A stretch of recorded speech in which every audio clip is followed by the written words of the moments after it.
Welcome to this video podcast, an introduction to club paracycling, assisting clubs to offer racing opportunities for cyclists with disabilities, brought to you by Cycling Victoria. The topics discussed in this presentation are paracycling classifications, styles of paracycling equipment, paracycling race considerations, adaptive racing formats including multi-class and para-wheel race formats, and where to next, giving clubs direction to the future. Before we move into our first topic, here are some helpful resources that we would recommend you download to assist with your understanding of paracycling. The Cycling Australia Classifications Policy, Cycling Victoria's recently released Accessible Equipment Fact Sheet, our All Abilities or Paracycling Racing Structure, and the Multi-Class Racing Protocol, which outlines the procedure for one of our most successful paracycling formats. All of these are available to download from the Cycling Victoria website. The documents can be found by searching for an introduction to club paracycling and following the links at the bottom of the news article. First of all, we will look at the possible types of paracycling classifications that can be given to an athlete. These are cycle or C class, hand cycle or H class, tricycle or T class, tandem known as B class, B for blind or vision impaired, and finally two new classifications adopted in the Cycling Australia classification policy, including intellectual disability or I class, and deaf, known as AU class. Now we will look at these in some further detail. First of all, C class. Athletes have a physical impairment, often preventing them from competing fully in able-bodied races. Athletes in C class compete on a standard cycle. This is one of the most common paracycling classifications and is also the class which encompasses the most types of disabilities. These can range from amputees to athletes with cerebral palsy. C-class classifications are given by Cycling Australia and range from C1 to C5. The lower the number, the more impact the individual's limitation has on their cycling ability.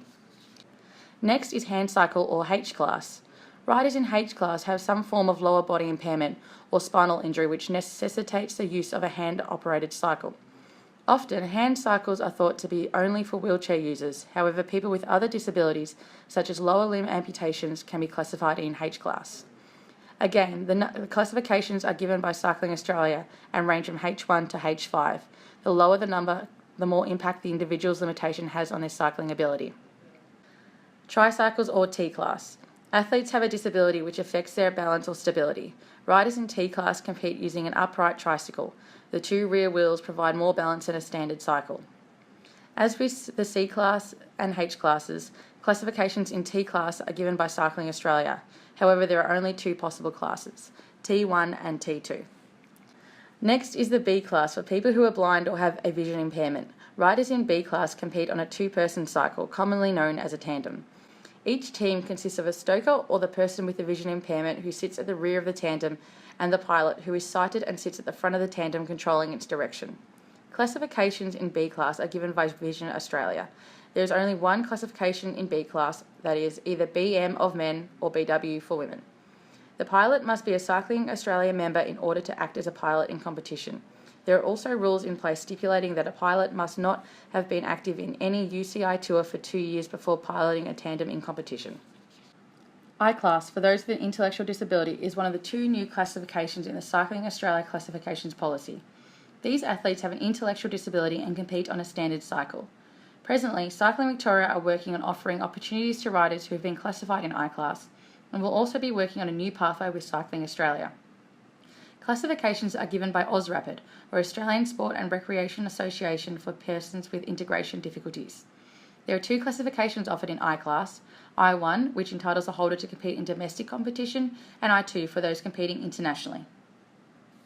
Cycling Australia also introduced AU class for those who are deaf or have a hearing impairment. Riders in AU class compete on a standard cycle. AU classifications are given by Deaf Sport Australia and like I-class are either AU1 for domestic competition or AU2 for those competing internationally. Now we will move on to looking at some styles of paracycling equipment. These include hand cycles, tricycles, tandems, and modified standard cycles. There are many more types of equipment available to people with a disability. However, these are the only styles approved for racing. First of all, we have hand cycles. Powered by the arms rather than the legs, hand cycles are suitable for people with a disability affecting their lower body or spinal column. H1 to H4 hand cyclists ride in the recumbent or laid back position. H5 hand cyclists ride in an upright or seated position. In all races, hand cyclists are required to fit a fluoro flag at least 1.5 metres tall to the rear of the cycle and also have an operating rear flashing light. Hand cyclists do need more room for turning or cornering than standard bicycles. This should be taken into consideration when designing courses. Many hand cyclists have difficulty regulating their body temperature as a result of their injury or disability. This must be taken into consideration when setting times for races. Race times for hand cyclists should not be held in the hottest or coldest part of the day. Tricycles for those in T class. Upright as with standard cycles but with 2 rear wheels. Trikes are suitable for people who have issues with balance. Tricycles can have difficulty turning at high speeds. Tricycles have a high centre of gravity and can be prone to tipping while turning and on uneven ground. This must be taken into consideration when setting race courses. Next is tandems for those classified in B class. Powered by 2 riders, one in front of the other, tandem cycles are suitable for people who are blind or have low vision. Riders are known as the pilot and the stoker. The stoker is the rider with a vision impairment and the pilot sits at the front of the tandem bike and controls its direction. Because there are 2 people powering a tandem cycle, it is generally accepted race distances should be longer than that of a standard bicycle. We recommend that you check the Cycling Australia technical regulations for guidelines.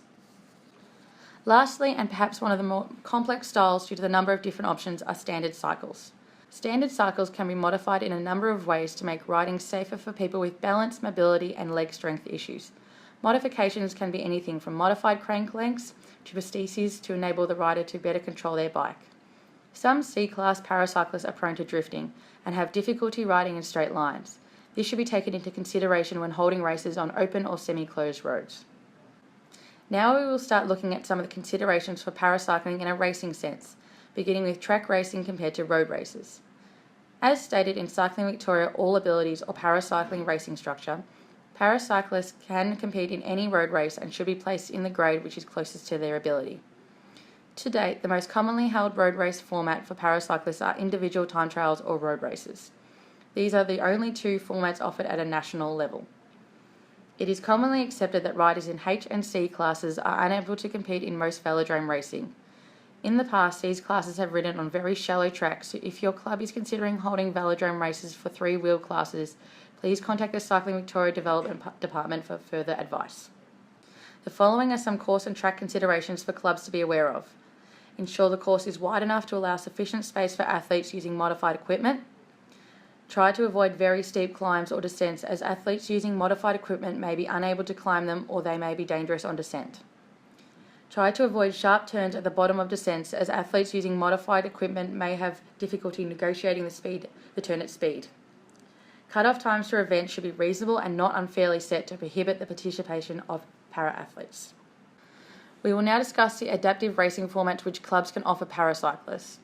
Cycling Victoria have developed 2 new formats which are multi-class events, run under the multi-class protocol and are part of ITT club races. Para-wheel race events, currently in development, run as a handicap-style criterium race. Multi-class races are run the same as ITT club races and can be delivered no different to an extra masters race category. This format allows athletes from different categories to essentially race against each other rather than in individual categories. Riders compete against the average speed, kilometres per hour, of the current year world champion in their classification.